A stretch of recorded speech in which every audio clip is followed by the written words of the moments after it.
आज हम पढ़ेंगे यूजीसी नेट दिसंबर 2018 का पेपर। 1 से 50 क्वेश्चन आज हम लोग पढ़ेंगे।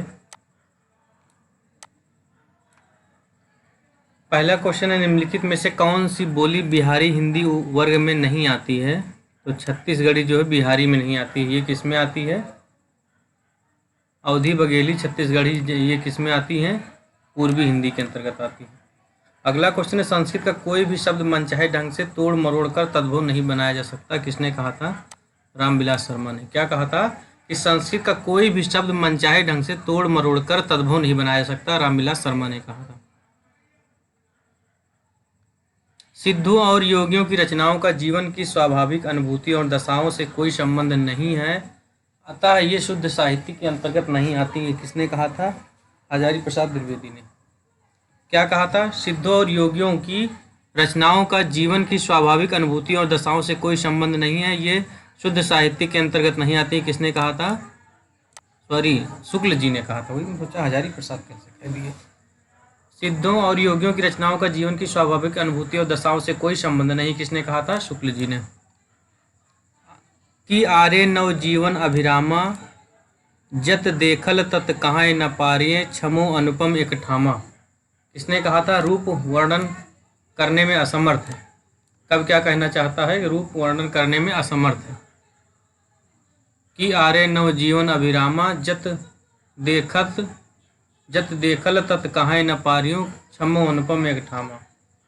क्वेश्चन नंबर 5वां है, रस गगन गुफा में अज झरें, अजपा सुमिरन जाप करें। उपयुक्त पंक्तियों में गगन गुफा का अभिप्राय क्या है? रस गगन गुफा में अजगर झरें, अजपा सुमिरन जाप करें। ये है सहस्त्रार चक्र।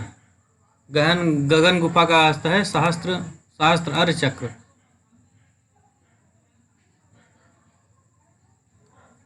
हरदासी संप्रदाय के राधा कृष्ण है तो लोक निरपेक्ष। हरदासी संप्रदाय के राधा कृष्ण कैसे हैं? लोक निरपेक्ष हैं। अनंत हरिकथा अनंता, कहाँ सुने बहुविध सब संता। राम कथा के प्रसंग में तुलसीदास ने यह बात किससे कहलवाई थी? तो शिव जी से कहलवाई थी। शुक्ल जी ने तुलसीदास के कितना 12 ग्रंथों को प्रमाणिक माना है। तुलसीदास के सबसे बड़े रचना ग्रंथ जो है रामचरितमानस, जिसमें 7 कांड और 1074 दोहे हैं। निम्नलिखित में से किस कवि ने सतसई की रचना नहीं की है? तो चिंतामणि ने नहीं की है। भारत में अंग्रेजों के बढ़ते प्रभाव के प्रति ध्यान आकर्षित करते हुए पद्माकर ने किस राजा के दरबार में एक कविता पढ़ा था? मीनागढ़ बम्बई संबंध मंद राज बंग, बंदर को बंद करी बंदर बसाए हुए, कहे पद्माकर कसिक काश्मीर हूँ को, पिंजर में घेर के कलिंजर छुड़ायोगे, बाका नृप अलीजा महाराज कबो, साज दल पकड़ फिरंगन दबाएगो, दिल्ली दपट्टन पटना हूँ झपट कर, कबहू लत्ता कलकत्ता को उड़ाएगो। ये दौलत राव सिंधिया के यहाँ पढ़ा था। किसने? पद्माकर ने। अगला क्वेश्चन है, कौन सी रचना गया प्रसाद शुक्ल स्नेही की नहीं है? तो स्वप्न नहीं है। स्वप्न किसकी है? रामनरेश त्रिपाठी की है। मिलन, पथिक और स्वप्न। मिलन 17 में, पथिक 20 में और मानसी 27 में और स्वप्न 29 में। मिलन, पथिक, मानसी, स्वप्न। प्रेम शतक के रचनाकार कौन है? तो वियोगी हरि हैं। वियोगी हरि ने प्रेम शतक की रचना की है। हिंदी में ऋतु संहार के रचयिता कौन है? श्रीधर पाठक हैं, स्वच्छंदतावादी कवि। अगला क्वेश्चन, मुरारी और नरगिस के प्रेम पर आधारित उपन्यास कौन सा है? चंद हसीनों के खतूत। चंद हसीनों के खतूत। तपेदिक की मरीज मन्नो की कथा किस कहानी से में चित्रित है? बादलों के घेरे में। तपेदिक की मरीज मन्नो की कथा किस कहानी में चित्रित है? बादलों के घेरे में। जिंदगी और गुलाब किसकी है? उषा प्रियमवदा की। मैं हार गई कहानी किसकी? मन्नू भंडारी की। सुहागिने किसकी कहानी है? मोहन राकेश की। अनुभूत के द्वंद्व से ही प्राणी के जीवन का आरंभ होता है। उच्च प्राणी मनुष्य भी केवल एक जोड़ी अनुभूत लेकर इस संसार में आता है। उक्त पंक्तियां किस निबंध से उद्धृत हैं? भाव और मनोविकार से।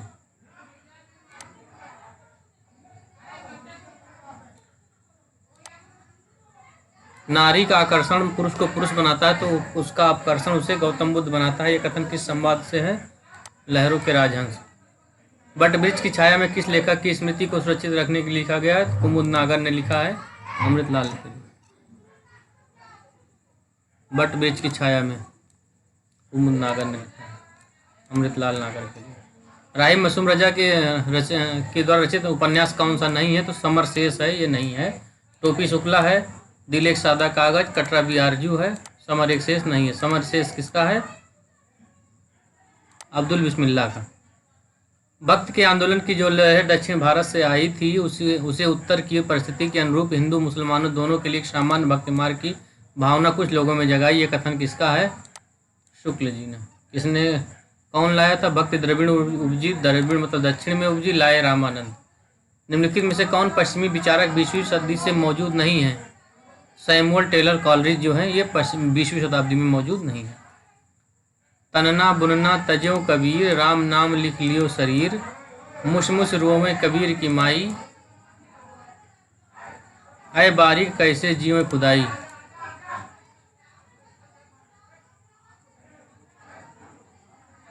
इसमें पहला और दूसरा सही है।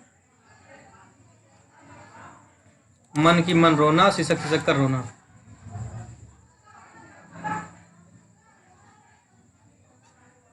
यद्री का लड़वड़ा, जिम्भी बड़ा फुहड़ा, काश का जति मुख का सती, जो सत्य पुरुष उत्तमो कथी। गोरखनाथ की समझ सच्चा साधक वही है जो संयमी हो, इंद्रिय दमन करने वाला हो। श्याम विनोद रे मधुबनी, अब हरि गोकुल काहे को आवत, चाहत यो यवनिया, सूरत प्रभु तजे अकामरी, अब हरे नयो चिकनिया। क्या कहना चाह रहे हैं? कहना चाह रहे हैं कि कृष्ण छैला हो गए हैं और सुंदर छवि वाले हो गए हैं। यो ही मन मेरो काम न रहियो माई, श्याम रंग होय कर सामान्यो, श्याम रंग में। उक्त कमतिया गोपी का भक्त क्या कहना चाहते हैं? कहना चाहते हैं कि श्री कृष्ण के रंग में रंग कर मेरा मन उनके जैसा हो गया, मेरा मन श्री कृष्ण के बस में हो गया। रीतकालीन आचार्यों की 3 श्रेणियां हैं, कौन कौन सी? उद्भावक, व्याख्याता और कवि शिक्षक। उद्गाता नहीं है, उद्गाता नहीं है। रास पंचाध्यायी की प्रमुख विशेषताएं क्या हैं? रोला छंद में लिखी गई है, सही बात है। इसमें कृष्ण की रामलीला का विस्तार वर्णन किया गया, सही है। ये अनुप्रासादिक साहित्यिक भाषा का प्रयोग किया गया, ये भी सही है। सूरदास के बारे में, शुक द्वारा रचित लिपि में कौन सा कथन सही है?